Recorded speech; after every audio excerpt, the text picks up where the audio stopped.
Ikicyumvikana amatwi ansumira ukifoto naguciriyemwo yakozwe na Dread Master kuva muri Black Records abona yuko igihe bigifyaza nga muri studio za Black FM yarumvise touch ya Dread Master yumva beats avuga ati musaza no beats cyane inde na beats tuva kwa Sad B dusimbira kwa Mugani Desire Gikundiro Big Fizzo agiye baje ngo tumubwiye amakuru ya Mugani Desire ntiyavuze ya Big Fizzo wazi icyo kintu kitubujije ati Big na Kivodo je ukamamagara Mugani Desire uzumbaze ivyo mutambukanyi wanje uzumbaze muhira mbembayeho gute uzumbaze mbega umwana wanje yize yafunguye mbega mu gukambaza ya Big Fizzo mbaza ati mbega Big Fizzo umuziki we n'iryare umugabo yatubajije ngo tumubwire makuru ya Mugani Desire siko twariya ku mateka Fizzo atubwiye bana jewe ndiko ndiyumvira neza yuko tuyarengeko oya kuko urumva ifo ko abantu tumenyera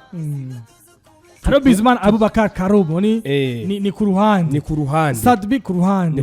hariho na Sosa Rooms Loriro hariho Loriro ku ruhande hariho Boniface ni ku ruhande Boniface ku ruhande kumbure reka tumubwire rero amakuru ya Mugani Desire gushika amasara azi neza yuko ari Mugani Desire ari mu Faransa ari mu Faransa Mugani Desire ari mu karuhuko kandi rero Mugani Desire arameze neza kandi amakuru asumira nuko no mu rugo rwiwe hatekanye mama tuteko pare arameze neza rero urumva rero umwana arakomeye rero ni Desire akwereka neza yuko rero ubuzima arimwo bumeze neza ego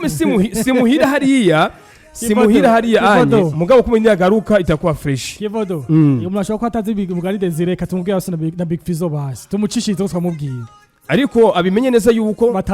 batandukanye ko Mugani yavuze ati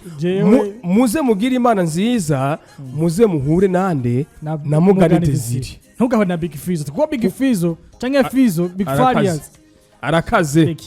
arakaze rero kuri jewe prefera yuko kumbure usuye kandi kudutuma twebwe mu kibanza udushira ahantu hamwe hashoboka na ahantu hamwe hafatanye n'ahantu babiri mugabo uze uragerageza udutandukanye ntaco reka tumenye ukiza twastumubwira Big Fizzo ntaco naho nyene uko bikosa vyifuza ko bimenya navyo nyene Big Fizzo rero mu Faransa gushino saha amazimisi aboneka ku mafoto kumwe na Christopher ngo mu Rwanda kumwe na Riderman yo kuri gitera mu kidasanzwe Belgique abagabo babiri kandi numva kafise n'igitera mu kidasanzwe bazokora muri no misi nyene na Big Fizzo kandi arindiriye Davis D mu Rwanda kuko bagire tour concert muri Europe abona yuko mu kwezi kwa kane atagihindutse yo tour zoba irimo ni Big Fizzo kandi yamenyesheje yuko tariki imwe na tariki 3 agiye gukora ico bise Festival de l'Indépendance edition ya 3 abo edition ya mbere bari mu gisagara ca Bujumbura gusa edition ya kabiri ca January hagati mu gihugu ubona bagije ati mwifuza twera mu ntari yahe muri Big Fizzo yabaje ico kintu na Big Fizzo kandi agiye gusora indirimbo ivuga ngo ivyerekeye ngo urupfu rwiwe bana jeje ndirimo ndakubwira ikiyo cyumvikana amatwi ansumira ukifoto naguciriyemwo yakozwe na Dread Master kuva muri Black Records abona yuko igihe bigifyaza nga muri studio za Black FM yarumvise touch ya Dread Master yumva beats avuga ati musaza no beats cyane inde na beats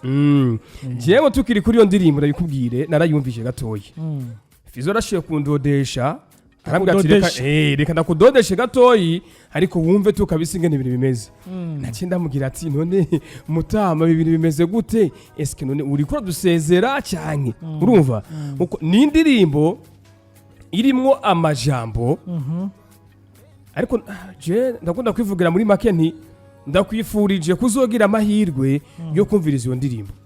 kuko ni indirimbo uyumvise wewe nizovuga uti kabisa none bino bintu hasigaye amasaha hasigaye iminsi ngahe bimeze gute ibi bintu ariko Fizzo yarambwiye ati Kivodo humura cyane iyi ndirimbo nayanditse ndiko ndasenga iyi ndirimbo natanguje igisabisho ariko abantu baze bamenye rero Fizzo ninde sindiko ndayivuga mbese yahise Satande canke n'iyindi bana oya afise nindi twa Satande iyo ni yindi Satande rero sasa rero yore nibindi bintu iyo ni yindi ariko iyo yindi je ndiko ndakubwira aki ibintu byo bana Kivodo ibintu byo baririmbye kuri iyi ndirimbo zabo zo gupfa biteye ubwoba besha ntabikoze besha baci bapfa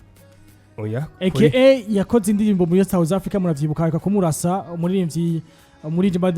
West in Peace aka South Africa yaririmbye indirimbo ivuga urupfu rwe neza na neza kurya nyene uza umuntu atamviza album yiwe nshasha yacina soko nashaka no gupfa yapfuye muri album yabivugamo ni nandi ndirimbo itangura album yiwe ebana jewe ndiko ndavuga amakuru iyo ndirimbo nanza kusikia kifukuto muro kuko reka tuzobiyumviza yasohotse ebana jewe ndakwifurije kuzogira amahigwe wo kumviriza iyo ndirimbo kuko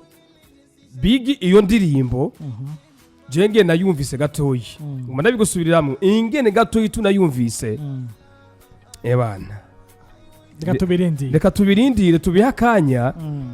kuko Fizzo ndazi kwa kazi rero washobora gusanga ajya Fizzo afite ama strategy arashobora gusanga ubunye yatubwiye ngo izo sohoka niyi anafanya tupiga korosi moya hivi hatari sana basi nibo joy hivyo usishangale